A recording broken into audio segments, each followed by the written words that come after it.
नमस्कृत्य नरं चैव नरोत्तमं देवीं सरस्वतीं व्यासं ततो जयमुदीरयेत्।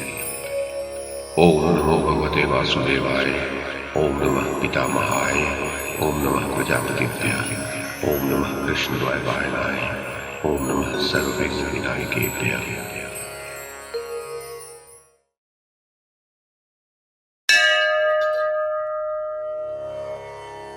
वैशंपायन जी कहते हैं, महाराज जन्मेजय भीम के तर्क सुनकर युधिष्ठिर बोले, भीमसेन, असंतोष, प्रमाद, मद, राग, अशांति, बल, मोह, अभिमान तथा उद्वेग, ये सभी पाप तुम्हारे भीतर घुस गए हैं। इसी कारण से तुम्हें राज्य की इच्छा हो रही है। भाई, सकाम कर्म और बंधन से रहित होकर सर्वथा मुक्त, शांत एवं सुखी हो जाओ।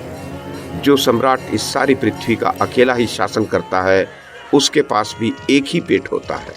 अतः तुम किस लिए इस राज्य की प्रशंसा कर रहे हो? भरतश्रेष्ठ, इस इच्छा को एक दिन में या कई महीनों में भी पूर्ण नहीं किया जा सकता। इतना ही नहीं, सारी आयु प्रयत्न करने पर भी इस अपूर्णीय इच्छा की पूर्ति होनी असंभव है। जैसे अग्नि में जितना भी ईंधन डालो वह प्रज्वलित होती जाएगी और ईंधन न डाला जाए तो वह अपने आप बुझ जाती है।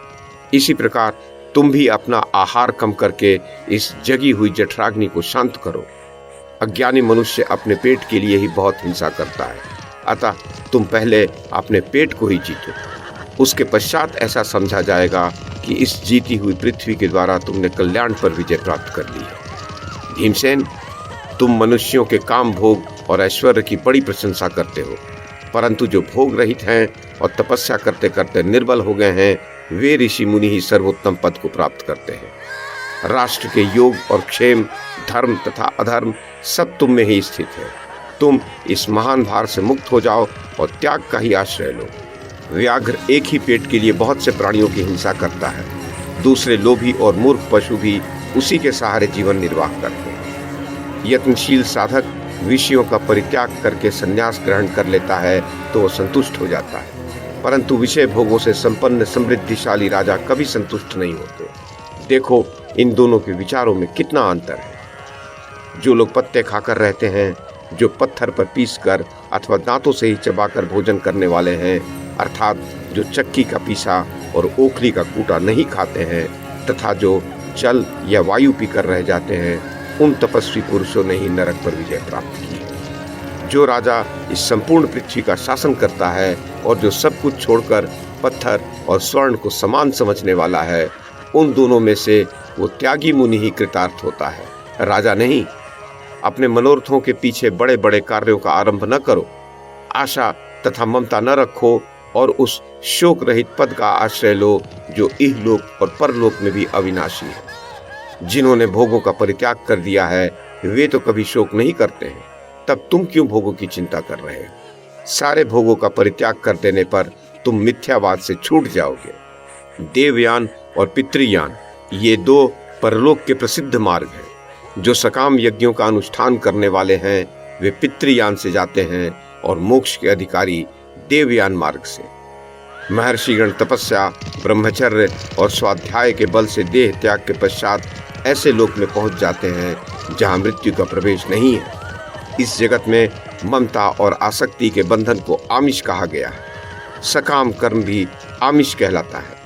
इन दोनों आमिष स्वरूप पापों से जो मुक्त हो गया है, वही परम पद को प्राप्त होता है। इस विषय में पूर्व काल में राजा जनक की कही हुई एक गाथा का लोग उल्लेख किया करते हैं। राजा जनक समस्त द्वंद्वों से रहित और जीवन मुक्त पुरुष थे।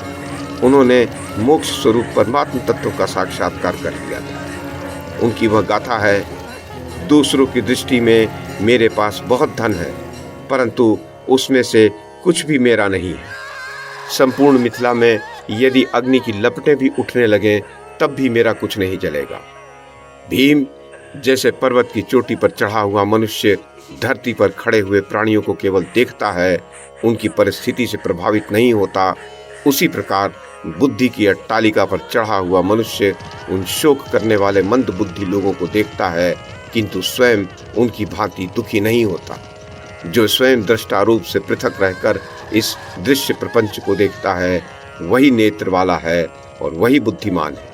अज्ञात तत्वों का ज्ञान एवं सम्यक बोध कराने के कारण अंतःकरण की एक वृत्ति को बुद्धि कहते हैं। जो ब्रह्म भाव को प्राप्त हुए शुद्धात्मा विद्वानों का सा बोलना जान लेता है, उसे अपने ज्ञान पर बड़ा अभिमान होता है, जैसे कि तुम हो। जब पुरुष प्राणियों की पृथक पृथक सत्ता को एकमात्र परमात्मा में ही स्थित देखता है और उस परमात्मा से ही संपूर्ण भूतों का विस्तार हुआ मानता है, उस समय वह सच्चिदानंद घन ब्रह्म को प्राप्त होता है। बुद्धिमान और तपस्वी ही उस गति को प्राप्त होते हैं। जो अज्ञानी, मंदबुद्धि, शुद्ध बुद्धि से रहित और तपस्या से शून्य हैं, वे नहीं, क्योंकि सब कुछ बुद्धि में ही प्रतिष्ठित है। भीमसेन,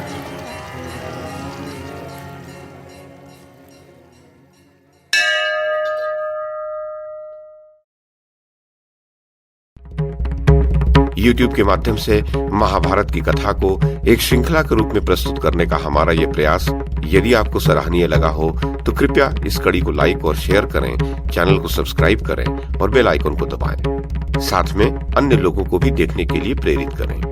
धन्यवाद और नमस्कार।